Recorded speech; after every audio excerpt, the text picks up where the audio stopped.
ये बेस जो कि इंडियन ओशन में है, ये है क्या कहानी? ब्रिटेन तो यूरोप में डला बैठा है। तो ये असल में ब्रिटेन की इंडियन ओशन में टेरिटरी है। इसी बियॉट कहते हैं, ब्रिटिश इंडियन ओशन टेरिटरी। तो ये जो टेरिटरी है ना यहाँ पे, ये ब्रिटेन के पास तब से है जब गुलाम हुआ करती थी दुनिया। गुलामी के समय पर मॉरिशस नाम का देश भी गुलामी था। मॉरिशस की आजादी के बाद ये आइलैंड भी टेक्निकली मॉरिशस के होने चाहिए थे, क्योंकि यही मॉरिशस भी है। अभी आपको दूसरे मैप में दिखाता हूं। तब से लेकिन ये आइलैंड यूके दबा कर बैठा है, यानी कि चागोस आइलैंड उपनिवेश काल से, कॉलोनियल एरा से आज तक गुलाम है, आजाद नहीं हो पाए हैं। ट्रंप का कहना है कि करना भी नहीं है, ये ग्रेट स्टूपिडिटी होगी अगर तुमने इनको आजाद कर दिया, मतलब गुलामी ही सही है। कहां की बात हो रही है? इंडियन ओशियन की। ये रहा इंडियन ओशन।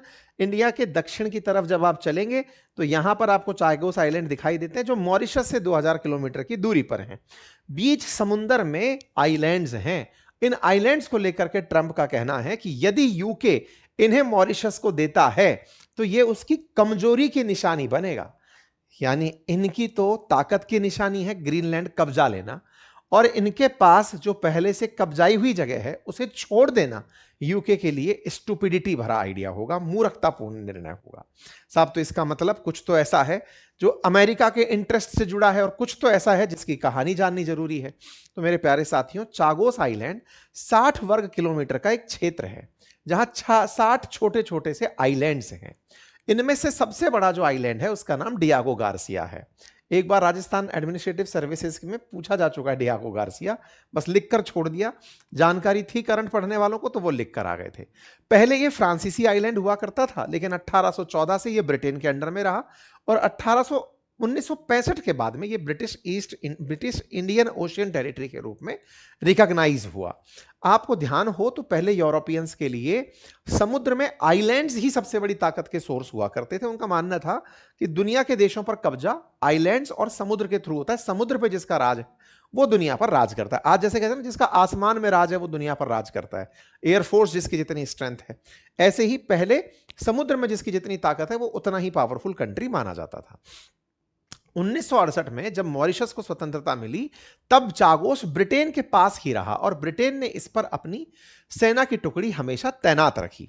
इस बात को लेकर के ब्रिटेन और मॉरिशस के बीच में कई बार डिस्कशन हुए, लेकिन ब्रिटेन ने यहां से अपनी जो पकड़ है वो नहीं ढीली करी। उसका मानना था कि इंडियन ओशन में मेरे पास एक आइलैंड तो होना चाहिए, और उसने अपने आप को और मजबूत करने के लिए अपना एक आइलैंड यूएस को दे दिया लीज पर, कि आप अपना यहां पर एयरबेस बना लो, मैं आपके साथ रहूंगा। इस बात को मॉरिशस लेकर गया अंतरराष्ट्रीय न्यायालय, इंटरनेशनल कोर्ट ऑफ जस्टिस। उसने 2019 में यह राय दी और सलाह दी कि भाई यूके आपको तो यह जगह लौटानी पड़ेगी। यूके वालों ने कहा कि सर हम इसको लौटाना तो चाहते हैं, लेकिन यूके इस जगह अपना एक आइलैंड भी बनाए रखना चाहता है, जो कि वैश्विक सुरक्षा के लिए जरूरी है, क्योंकि अमेरिका ने उसको समझाया था। इस बात के लिए यूके में और मॉरिशस में लगातार कई राउंड की बातचीत चली। मॉरिशस फाइनली इस बात के लिए तैयार हुआ कि चागोस तो हम इसे लौटा देंगे वापस, लेकिन ये जो डियागो गार्सिया आइलैंड है जिस पर अमेरिकी बेस बना हुआ है, जहां पर यूके के भी 40-50 कर्मचारी रहते हैं, इस आइलैंड को 99 ईयर की लीज पर रखा जाएगा, और इसकी बकायदा फीस दी जाएगी। मतलब यह तय हुआ कि यह वाला आइलैंड अब 99 ईयर्स के लिए डियागो गार्सिया लीज पर लेने का प्रस्ताव दे दिया गया। जब स्वतंत्रता का फैसला हुआ, यूके ने तय किया कि मॉरिशस को चागोस लौटा दिया जाएगा, तब भारत ने इसका समर्थन भी किया।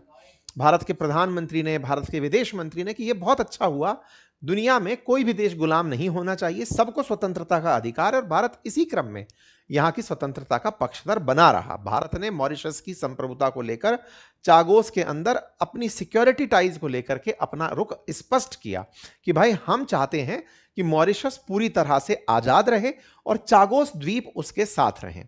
यूके सरकार ने इनके साथ बातचीत करी, कई लेवल की बातचीत हुई, तय हुआ कि हम इन्हें चागोस आइलैंड छोड़ देंगे, बशर्ते हमें 99 ईयर्स के लिए 10 बिलियन यूरो पर चागोस के अंदर एक आइलैंड डियागो गार्सिया दे दिया जाए। अब साहब, इतना कोई महंगा किराया क्यों देगा? $110 मिलियन मॉरिशस को हर साल क्यों दिए जाएंगे? तो इसको लेकर के यूके का थॉट प्रोसेस ये कहता है कि अगर समुद्र के अंदर एक एयरक्राफ्ट कैरियर साल भर चले तो उस पर चलने का खर्चा ज्यादा आ जाएगा, $110 मिलियन से ज्यादा आ जाएगा। इसीलिए इतना बड़ा airbase unsinkable aircraft carrier consider किया जाता है डियागो गार्सिया को। एयरक्राफ्ट कैरियर जितनी ही बड़ी जगह, लेकिन वो कभी डूबेगा नहीं क्योंकि जमीन है, वो कोई तैरता हुआ जहाज नहीं है। तो बोले इस तरीके से इसे हमें दे दिया जाए। यूके ने यह प्रस्ताव मॉरिशस को दे दिया। हालांकि इस जगह रहने वाले कुछ लोग ब्रिटेन के पक्ष में, क्योंकि ब्रिटिशर्स के पास पैसा है, पावर है, तो वो पक्ष में लोग निकल कर खड़े हो गए, साहब आपको तो हमको तो आप अपने साथ ही रख लो। लेकिन कुल मिलाकर के ये डील दुनिया भर की नजर में उपनिवेशिकता को खत्म करने की तरह से देखी गई कि अब कोई गुलाम नहीं रहेगा, सब स्वतंत्र रहेंगे। और भारत ने स्वतंत्रता को एंडोर्स किया कि बहुत बढ़िया भाई, फाइनली ये आइलैंड अब वापस से मॉरिशस को मिल जाएगा। अब सवाल ये है कि भारत इतना क्यों खुश हो रहा था? तो भारत के खुश होने का रीजन था कि भाई हमारे ही दक्षिण में अमेरिका क्यों बैठा रहे। दुनिया के अंदर लगभग 75 देशों में 750 जगह पर बेस बनाकर अमेरिका बैठा है, हमारे नाक के नीचे भी पूरे टाइम खड़ा रहेगा, कल को हमें हुल देगा, तो इसको निकालो यहां से। तो भारत पंप देता रहा कि हाँ बेटे बहुत बढ़िया, दुनिया भर के अंदर सबको कहते रहे कि नहीं साहब स्वतंत्र होने का सबको अधिकार है। अमेरिका में लेकिन जब से ट्रंप आए हैं, अच्छा इंटरेस्टिंग बात है, जब यूके ने यह ऑफर दिया था ना कि हमको इसको लीज पर चाहिए, तो उस समय पर अमेरिका ने बकायदा फेवर किया था, इस बात को सपोर्ट किया था कि बढ़िया बात है, यूके और मॉरिशस के बीच एग्रीमेंट हो गया है, चागोस आइलैंड चला जाएगा। लेकिन ट्रंप जब से ग्रीनलैंड पर आक्रामक हुए हैं तब से वो खुलेआम बोल रहे हैं कि हमको तो चागोस भी नहीं छोड़ना चाहिए था।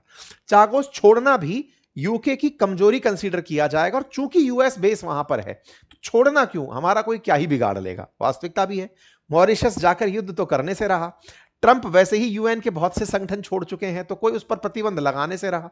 माने तो माने, नहीं तो नहीं माने, और मैं क्यों ही मानूं अंतरराष्ट्रीय संस्थाओं को।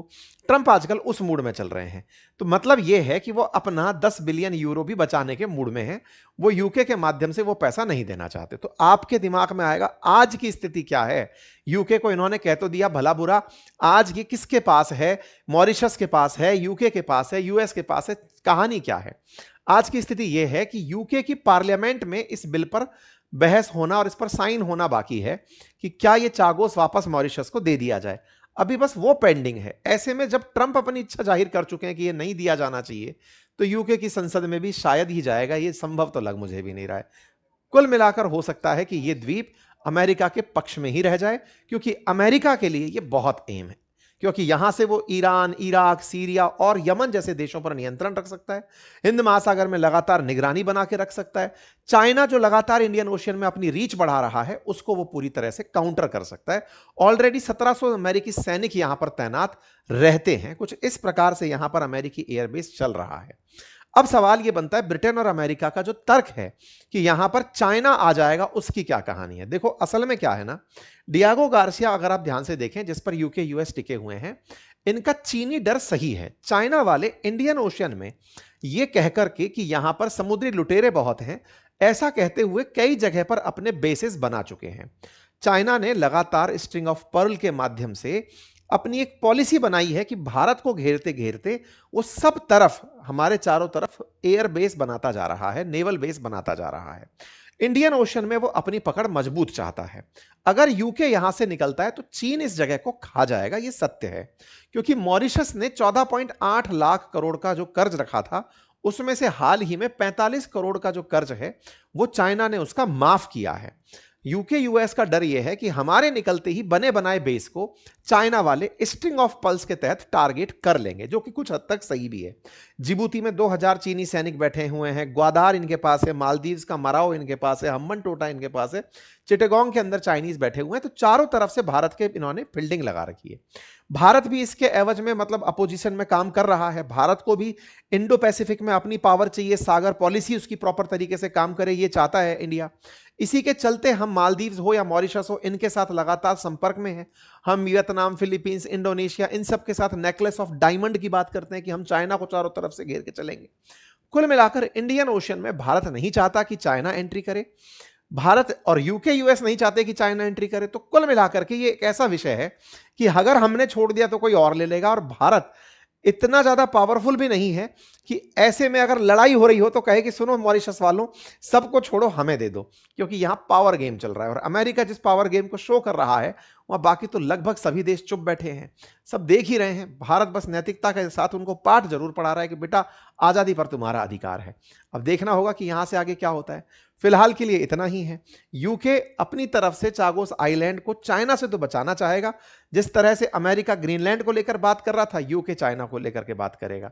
फिलहाल के लिए इतना ही है। बाकी आप सभी इस जानकारी के साथ अभी कितना महसूस कर रहे हैं कि ये किसके पास जाएगा, वो कमेंट बॉक्स में बता दीजिए।